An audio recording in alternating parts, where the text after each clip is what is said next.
So one of the biggest concerns I hear from realtors is they're very concerned about splits.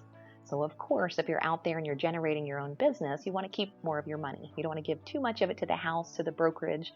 Of course, you want to keep a lot of your money, but you always want to be looking at the actual numbers.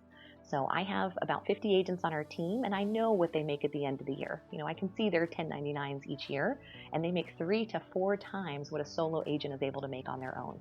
So I feel like it's kind of it's a little bit of a lie in our industry that you have to work by yourself, that you have to be the marketing person and customer service, the person filling out the contracts and opening the doors. Right? It's really hard to build long-term relationships like that and nurture and keep in touch with clients until they're ready to buy when you're trying to do all those things.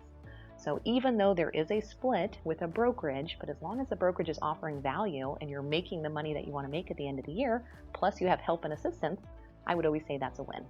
So for example, there's a lot of those 100% brokerages out there, which of course, if they're not charging anything, I can guarantee they're probably not doing very much either. So 100%, but you are in charge of the marketing. So let's say you're running ads, social media ads, YouTube ads, posting listings, all of that. So let's say you're spending $1,000 a month in marketing, right? Then you also have all the expensive, your time. What is your time worth? So if you're out there and you're knocking on doors, let's say that at least you charge $25 an hour and you spend 8 hours door knocking, what does that cost you? So there's actually a cost variable that's going to be really important as well. So having all of your own expenses and then being limited on how many deals you can do because you're doing it all by yourself. So even if you did 4 deals and let's say you made $10,000 per deal, we're at $40,000 for the year. And you've probably been working, I would say that would be about 40 to 50 hours a week. So you have a full-time job with a lot of overhead and expenses, a lot of time that you're spending that you don't necessarily get paid for to make $40,000 a year, right? It's not very encouraging for someone. You could make more money and work less hours getting a job somewhere. So somebody on our team, they have no expenses, even if the split was, let's say 50%, because you're partnering with a team, but you have 0 marketing and overhead.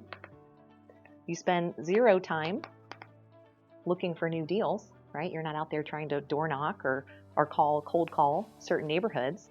But instead of 4 deals, the average agent on our team does 25 deals, right? So instead of 10, let's say that's at $5,000 each, right? Let's see. They're making $125,000 a year, working less hours. I can tell you the agents on my team, 25 to 30 hours. They're spending way less time, and they're not having to have any out-of-pocket expense. So don't really listen to some of the lies in the industry that it's all about the splits. For me, it's all about the value and how much money do you want to make at the end of the year and how much time do you want to spend.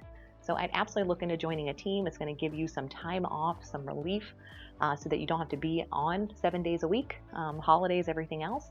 It gives you a little bit of breathing room there, and then the marketing is provided and the costs are already covered for you. So if you'd like to learn more, please reach out to us. We'd love to share some other numbers with you.